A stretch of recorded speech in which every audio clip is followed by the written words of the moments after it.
Contender Series Week 8, 2025. We're going to break down each one of the fights. Also tell you about our $5 best bet. That is up. Let's jump right into it. As soon as I can get the right. My God, you'd think it was my first day doing this. All right, let's start with Rashid Vagabov against Paulo de Silva. And Vagabov is a massive favorite. He got up to minus 810 on DraftKings last night. This has dropped down to minus 620. He's the rightful favorite, and it's kind of tough to make the case for his opponent. Vagabov is going to shoot a lot of takedowns. He's got good submissions on the ground. He's fought some really experienced and talented guys. So, this is not a guy who's coming in with a real fraudulent record. Paulo de Silva, he's 11-1, but again, this might be a little bit of a fraudulent record. He fought Paiva last fight, barely gets a split decision win. It was a pretty close fight.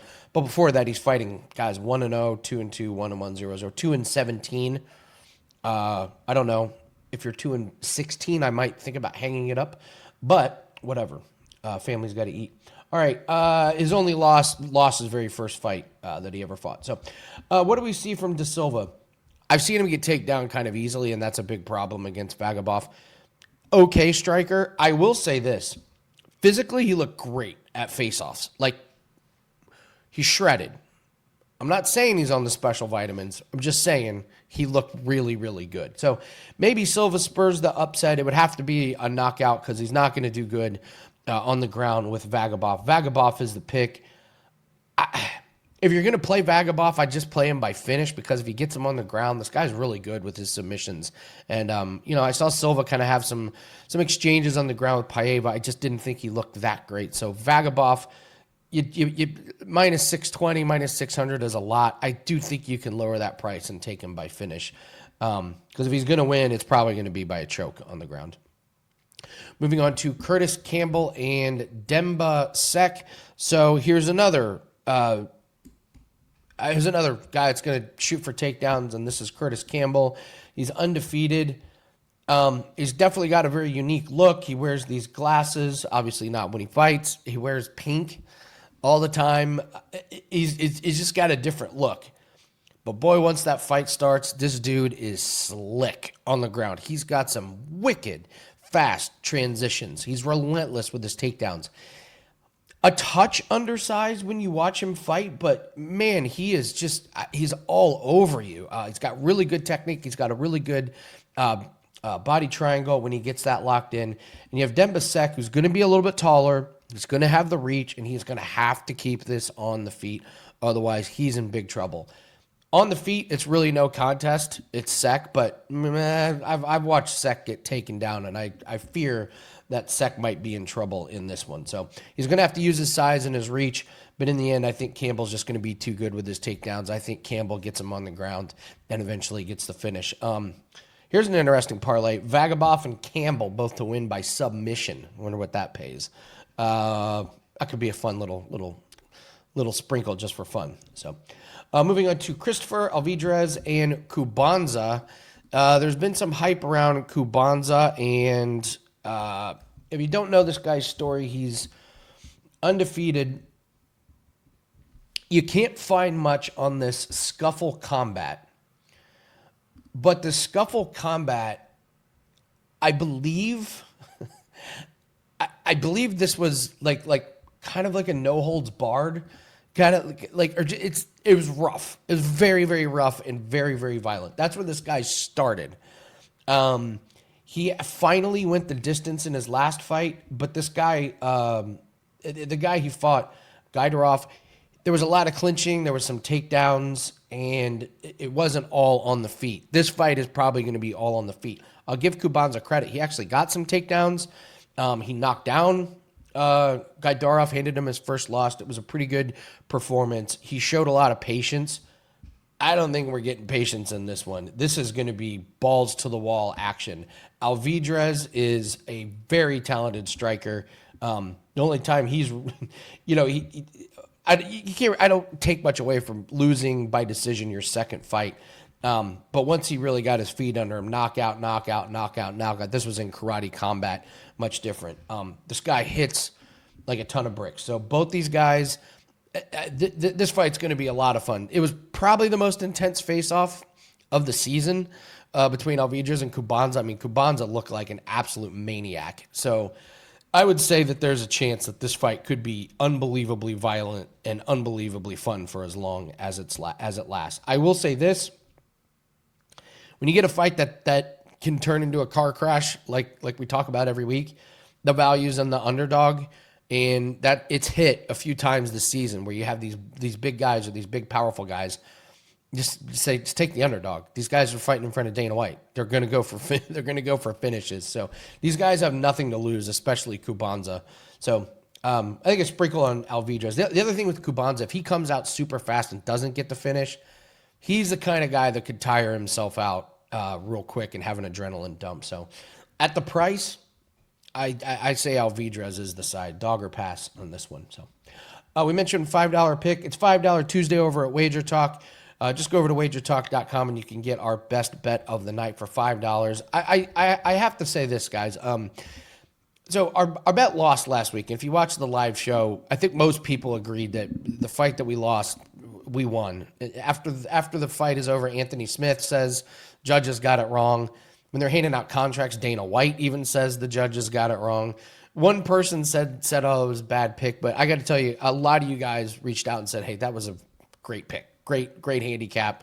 The judges messed it up. So thank you guys. Shows we have a very, very good audience that recognizes when we made a good pick, we just didn't get the result. That being said, it's a results-driven business. It's a results-based business. So the pick last week lost. We're going to try and get back on the winning ways this week. But love the play, as always. These are plays that we bet with our own money.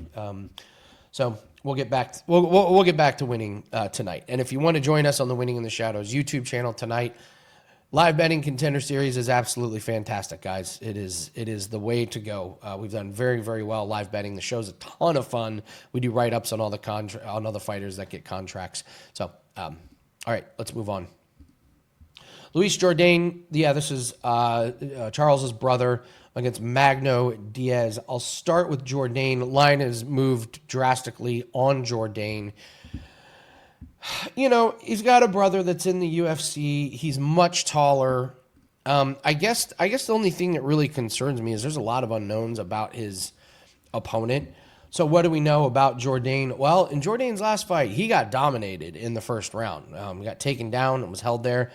It started the second round and more of the same, but you know, Jourdain eventually kind of got the switch on the position. His opponent got tired a little bit, and Jourdain did not, and Jourdain gets the late finish. So I don't know if you want to look at it like, wow, Jourdain, the only reason he won is because his opponent gassed, or do you say, no, he showed good patience, good defense, and he had the cardio and the stamina to get the finish. He's talented. I don't know if he's a UFC, caliber fighter at this point. I mean, I think if he got put in the UFC and was fighting the bottom of the barrel, he'd have a little bit of success. But he's going to try and keep this on the feet.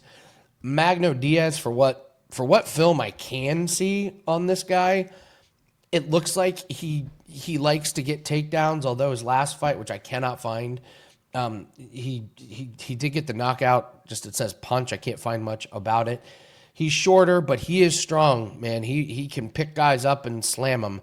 It doesn't look super technical. It looks kind of more power than technique. So Jourdain's going to come in ready. He's going to have the better like training camp and coaches around him because of his connection with UFC with his brother. Huge line movement, and every time we've seen line movement the day of, that tends to work out. So just based on the live movement on Jourdain, I think I'm going to have to take Jourdain to win. But I would be cautious about betting this one. Diaz trains at Fighting Nerds. We like them. So take that for what it's worth. I probably will not have a bet on this one. And finally, the main event, Vitor Costa and Damian Pinas. Don't blink in this fight. These are two big guys that are going to swing, and someone's going to sleep. I like both of them. I think they're both really good. It's a shame one of them is going to get knocked out and not get a contract. So we'll start with Pinas. in his last fight against, or in a couple of his fights, he's kind of looked. There's been times where he's like, yeah, this guy doesn't look that great. And then he'll do something really athletic or really technical or really slick with his punching. You're like, oh, I see the upside. So I think this guy has a pretty high ceiling, but he does have a lower floor. I've seen him make mistakes. He's been able to overcome those mistakes because he's just been, the more powerful and better guy. I've seen him with a beautiful reverse position on bottom. His punching is really, really good. It's really powerful. He had a fight where I think it was I think it was this Johnny Gregory fight where his opponent came out and was just going a million miles an hour, and you were just like, oh, like if this guy gets the knockout, great, but if he doesn't, he's gonna get exhausted. And Pinas weathered the storm, and sure enough, the guy just got exhausted, and Pinas knocked him into next week. So I was impressed with him doing film on Costa. I love the movement on the feet of Costa. He's got this really nice side-to-side movement. His punches come from different angles. He keeps his head off that center line. Wicked power. I mean, you see these, round one knockouts and stuff. He did go to Decision in LFA, so he's shown that his cardio is pretty good. He fought Cesar Almeida. That's a tough fight. That's a tough fight in your debut. I don't know who's going to win. There's a slightly plus money in this fight, but I can't pick a winner. I really can't. I would just take this fight to be violent. These guys are fighting in front of Dana White. They're both really, really good at knockouts, so I think there's going to be a finish. I don't know who it's going to be.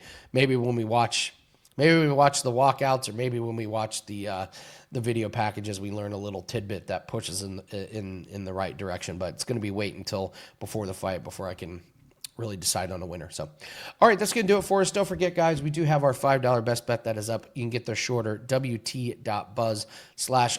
Coming off bad, brutal loss on the women's fight last night or last week. So we're going to get back on the winning ways tonight. And please join us on the live show on the Winning in the Shadows YouTube channel. Join us live. It is a ton of fun. Just a lot of good information that we learn when watching those video packages before the fighters come out. You see who's in their corner. You see where the motivation is. And then we also do write-ups for all the fighters, so you have those when they enter the UFC. And then, of course, we award the BMF of the night. And we're creeping up at the end of the season where we award the season winner for the baddest male or female fighter. So thanks for joining us. Good luck on your plays. Hopefully we'll see everyone tonight. Take care.